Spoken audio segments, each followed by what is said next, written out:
Introduction. Okay. So take it away. All right. Well, I'm honored to be here tonight. Welcome everybody. Glad you're here. My name is Dale Stewart. I am from Dillon, just south of Dillon is where I live. I've lived there for 18 years. Moved here from the state of Michigan. Grew up in Detroit and glad not to live there anymore.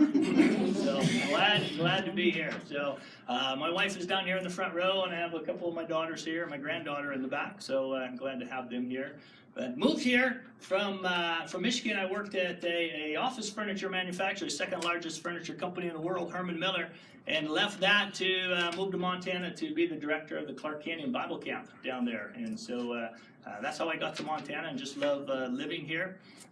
We have 7 children currently and 2 grandchildren, and we're foster parents as well. So we've had 7 foster children over the last year, and enjoy that for the most part. Since moving to Montana, I've gotten involved in serving the citizens in a lot of different ways locally. I first joined as an EMT down to the Lima Ambulance Department and joined the fire department there. And so coached several teams at the high school, coached with my wife the high school girls volleyball team, and coached the girls varsity basketball team for a couple of years. So let's see, a lot of different things. I've done some night cabbing, learned about night cabbing. That was interesting. Never say yes until you know all the details, is my theory now. But I served on the Lima School Board for a couple of terms. Enjoyed that. Have served on several boards. I was served on the board of the Montana Emergency Medical Services Board for the state, representing the EMTs around the state. For the last 4 years, I've worked as a volunteer, worked as the chaplain with the Beaverhead County Sheriff's Department. So they've never had a chaplaincy program there, so we helped develop that, and just recently brought on 2 additional chaplains to help down there. So also serve as a reserve police officer down there. So, which is interesting, because now I can arrest somebody and then go pray with them afterwards. So sometimes it works, sometimes not. But I love the small communities. I love the town. And just like I said, it's a lot better than the big city. And so I'm looking forward to going up to Helena and serving in a Senate capacity, and just hopefully take. Being able to serve the local citizens in small town America and take our voice to be heard up in Helena. So looking forward to tonight and talking with Jeff and learning more of your community and how I can best bring your voice back up to the Capitol. So thank you very much for your time. And Dale, you'll start us off. BLM wild horses, like those on the Spanish Q in Madison County, cost taxpayers a lot of money and are hard on the landscape. Why do you think Americans are against eating wild horses? If we don't eat them, how should we manage them? Wow, that's an interesting question there. Hey, I have 7 children. If I'm hungry, we'll eat anything. That's what we'll do. I don't know if I can answer the question of why Americans don't want to eat horses. Maybe it's just, if something that has a saddle mark on it doesn't go down well, it's probably tasty meat. We eat everything else. So I don't think I can answer that question. Maybe there's a stigma that has been put on. I think, since I've lived here, the last horse slaughtering plant in the United States was outlawed or sent away. So there's just no facility for it. If that becomes an issue where Americans do want to eat horse, I think it's a business, and they ought to have the right to do that if the business supports that. Great. Biggest learning curve is there's a lot of rules and how to do things, how not to do things, what you can say, what you can't say, and there is that. So that's going to be a learning curve, just learning that part of it. But the process is pretty simple. Is if I'm going to Helena, I'm going to serve you. And I've had 30 years plus of being a pastor, being a youth pastor, being a chaplain. The last 4 years is finding, talking to people that have problems and finding solutions. And so the process seems pretty simple to me. As we go up to Helena, there's problems that need to be looked at. So find out what the problem is, find out what the cause is, find out what the possible solutions are, and then find out what the best solution is for everyone, and not single out any group of people above others, but what is the best solution for everybody. So I think the process is pretty simple. Obamacare is slowly failing to give insurance to around 14 million. Nearly 70 million people lost their doctor and plan, yet Montana just expanded Medicaid. Insurance rates for many have risen. Do you support these federal and state actions? Simple answer, no. You know, anytime the federal government comes in with a mandate and forces everyone to abide by that, isn't a good idea. I guess we can ask ourselves, when's the last time a federal mandate came down that helped a whole group of people?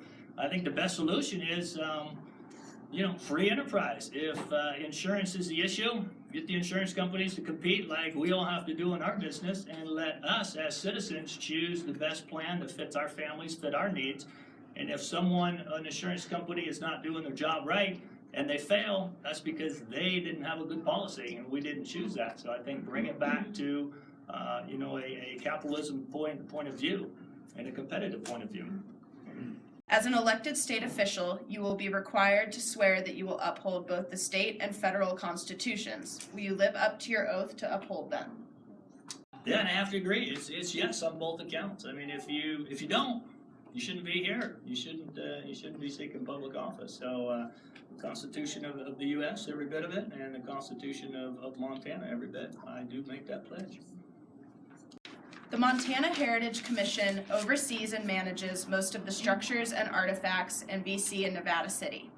The number of 1860 structures is 276, and they have more than 1.2 million in Americana artifacts.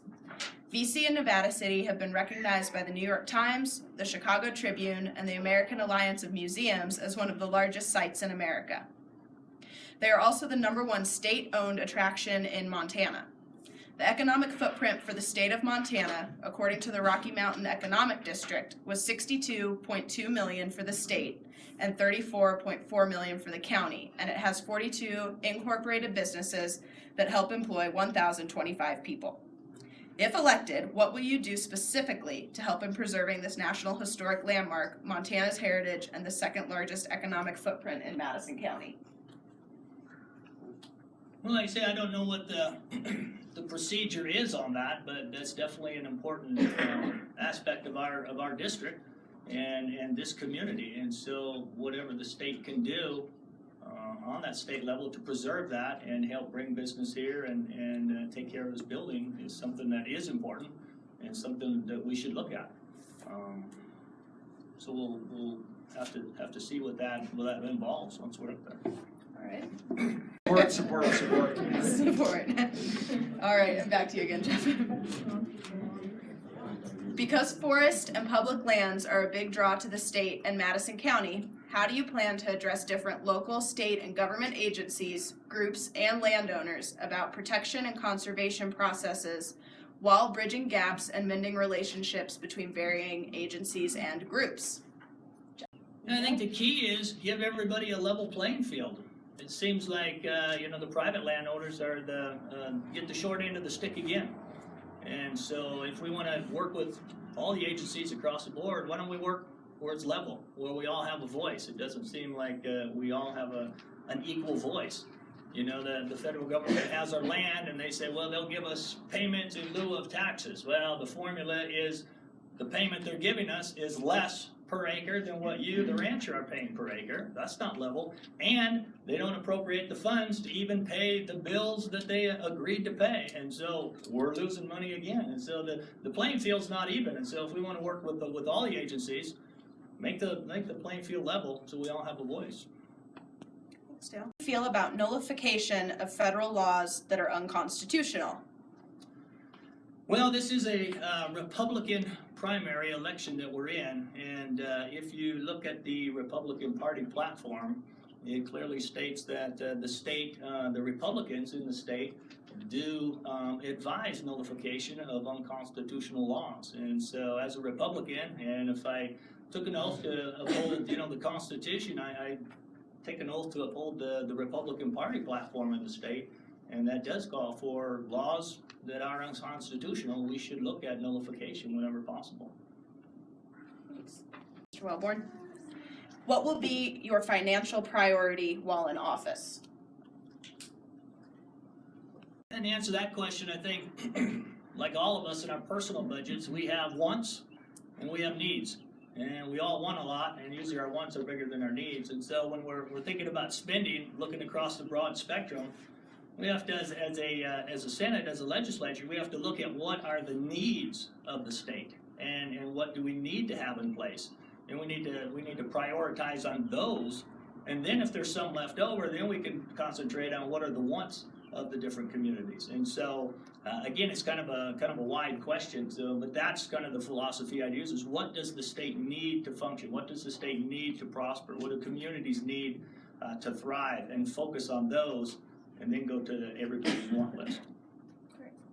In light of the current controversy nationally regarding the primary process, how do each of you feel about Montana's open primary? Mr. Stewart. Well, there's a lot of debate on that. In one regards, it's good. It gives everybody a chance to get involved on all levels.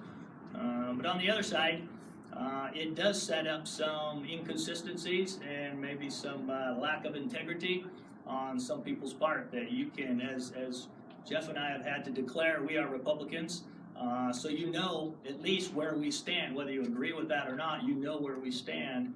And an open primary allows people to come in from other parties or other ideas and maybe stack the deck a little bit. So I would look forward to maybe a primary where you would have to register or declare your party affiliation in order to vote in that primary.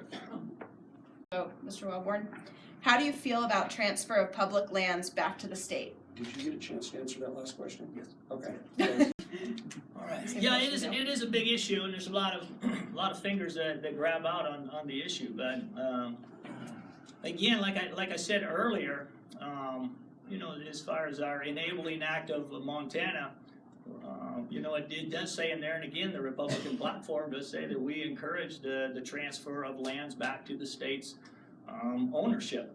And like I said earlier, the lands that the federal government does own and did agree to pay a certain amount per acre to the counties, they have not made their payment. And so it's to me, you know, it's gonna be hard to transfer that. It's gonna take a lot of work, but I think we need to look that way, because in layman's terms, we on the local level are getting ripped off by the federal government and the land that they do own. And I think we as citizens and ranchers and business owners, we know what's best for our land, because we thrive and we live on it, so we need to have control of it. So I would be in favor of that, looking for ways to do that. All right, thanks to both. So, well, again, I'm just appreciative of you guys putting this together, and just all of you sitting there and standing there in the back and putting up with us, and hopefully you learned a little bit about us. And again, I'm excited about the process of serving you. I think I've spent all my life here in Montana serving people, and I look forward to continuing that up in Helena. And so there's a lot of issues that I don't know every single detail about. But if there's one thing I'm good at, it's talking and it's listening and asking questions. And so as we get up to the Capitol, I think a big part of it is just getting people to ask questions, asking the right questions, and to see what all of the issues are, and then come up with the best solution. And so I just ask for your support. I look forward to learning more about you and the issues that affect this local community, so we can be, again, your voice. Put you back in the driver's seat of our government. You are the government, and I want to take you up to Helena and get your voice heard again. So thank you for your time again tonight.